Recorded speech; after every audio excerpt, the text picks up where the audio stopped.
मित्रों, जय Hind, Vande Mataram. Lucent study YouTube channel पर आप सभी का स्वागत है। जैसे कि आप सभी को पता है, इलेक्ट्रिकल इंजीनियरिंग की क्वेश्चन सीरीज चल रही है, तो उसमें आप सभी का स्वागत है। और जो मैं क्वेश्चन कराता हूं उनको नोट डाउन करें और बहुत ही अच्छी तरीके से उनकी तैयारी करते चलें, क्योंकि मैं यहाँ जो करा रहा हूँ आपको थ्योरेटिकल पोर्शन से रिलेटेड सारे 1 to 1 क्वेश्चन करा रहा हूँ, यानी कुछ भी नहीं छोड़ रहा हूँ। जो कि न्यूमेरिकल पोर्शन बच रहा है वो मैं आपको बोर्ड पे कराऊंगा। जैसे कि मैंने आपसे प्रॉमिस किया था कि सबसे पहले थ्योरी कराऊंगा, फिर थ्योरेटिकल क्वेश्चन कराऊंगा, उसके बाद न्यूमेरिकल पोर्शन को कंप्लीट कराऊंगा। तो सेकंड स्टेप आपका चल रहा है, थर्ड स्टेप में आपके न्यूमेरिकल्स करा दिए जाएंगे। आपको टेंशन लेने वाली कोई बात नहीं है। तो आज का पहला क्वेश्चन क्या हो जाता है, an active element in a circuit. तो सबसे पहले आपको जानना होगा एक्टिव एलिमेंट कौन से होते हैं, पैसिव कौन से होते हैं। अगर आपको नॉलेज है तो इसको आप कर लेंगे। तो an active element in a circuit in one which, first option है रिसीव एनर्जी, सप्लाई एनर्जी या बोथ। भाई जो एक्टिव एलिमेंट होते हैं उनका कार्य सिर्फ और सिर्फ सप्लाई करना होता है एनर्जी को। एग्जांपल है इसका बैटरी या सेल या जनरेटर, ठीक है जी, क्योंकि ये सिर्फ और सिर्फ प्रोडक्शन कर सकते हैं। जबकि पैसिव एलिमेंट जो होते हैं इलेक्ट्रिसिटी को लेकर उसको दूसरी फॉर्म में कन्वर्ट करते हैं। एग्जांपल है इसका बल्ब, ठीक। नेक्स्ट क्वेश्चन है यहाँ से पैसिव एलिमेंट से related. A passive element in a circuit is one which, इसका कार्य क्या होता है, सप्लाई करना होता है एनर्जी को, रिसीव करना होता है या बोथ। तो भैया पैसिव एलिमेंट का कार्य होता है रिसीव इलेक्ट्रिकल एनर्जी। तो second option is the correct, receive energy, ठीक। नेक्स्ट क्वेश्चन है यहां से, एन इलेक्ट्रिक सर्किट कंटेन्स, जो इलेक्ट्रिक सर्किट होता है वो कंटेन करके क्या रखता है, एक्टिव एलिमेंट, पैसिव एलिमेंट या दोनों। तो ये दोनों को कंटेन करके रखता है। बैटरी भी होती है किसी भी सर्किट में और बल्ब वगैरह भी होते हैं, यानी जो भी अदर एलिमेंटल रेजिस्टेंस हैं, डायोड्स हैं, वो सब होते हैं, ठीक है। तो यहां से थर्ड ऑप्शन करेक्ट हो जाता है, both active and passive elements. Next question है यहां से, a linear circuit is one whose parameters. Linear circuit क्या होते हैं भैया, जो कि अगर वोल्टेज बढ़ रहा है, करंट बढ़ रहा है, तो उनका रेजिस्टेंस सेम रहे, यानी कि लीनियर सर्किट्स हैं। तो इसका जो है थर्ड ऑप्शन करेक्ट हो जाता है, do not change with voltage और current, resistance is always constant, ठीक है। नेक्स्ट क्वेश्चन है सुपरपोजिशन थ्योरम से रिलेटेड। तो सुपरपोजिशन थ्योरम के बारे में थोड़ा बता देते हैं आपको पहले ही।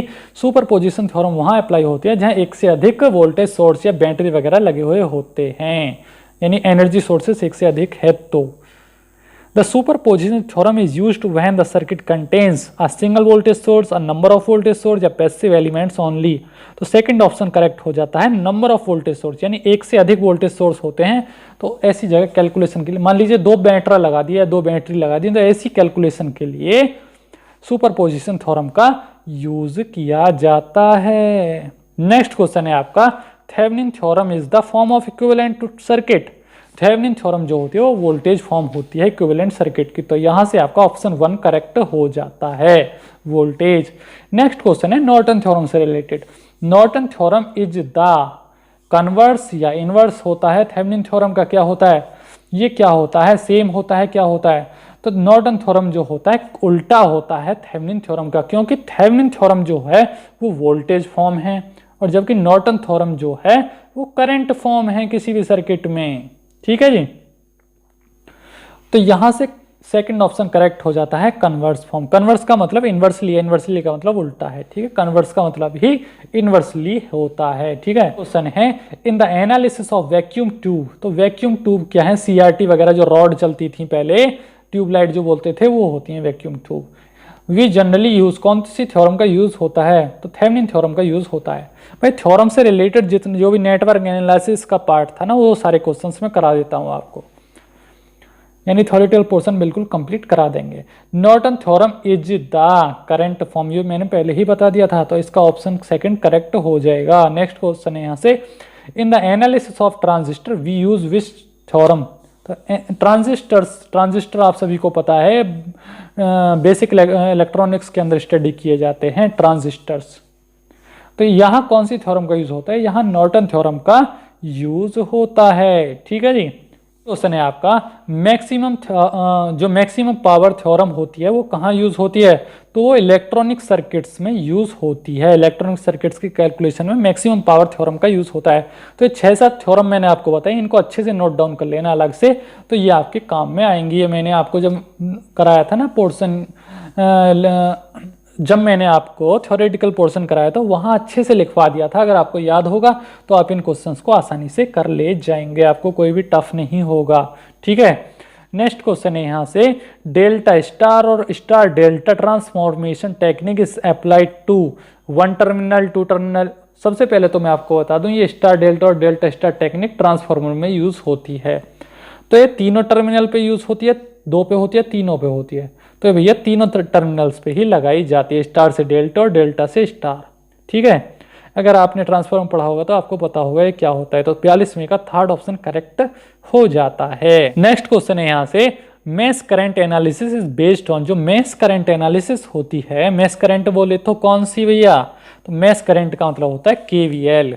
केवीएल जो होता है वो मेश करंट होता है, तो किरचॉफ्स के वोल्टेज लॉ पर डिपेंड करती है। तो इसका ऑप्शन सेकंड करेक्ट हो जाता है। नेक्स्ट क्वेश्चन है, nodal analysis is based on. जो नोडल एनालिसिस होता है वो किस पे बेस्ड होता है, तो भैया मैक्सवेल मेथड पे यूज होता है। मैक्सवेल करंट मेथड होता था ना, तो उसी पे डिपेंड करता है। नेक्स्ट क्वेश्चन है यहाँ से, the superposition applies to. Superposition कहाँ अप्लाई होती है, तो सुपरपोजिशन करंट वोल्टेज कैलकुलेशंस में अप्लाई हो सकती है। करंट के लिए भी होती है और वोल्टेज के लिए भी हो सकती है, और डिफरेंट वोल्टेज सोर्सेज के लिए या डिफरेंट करंट सोर्सेज के लिए इसका यूज कर सकते हैं। ठीक है, तो thank you so much for watching this lecture. See you again tomorrow with new lecture.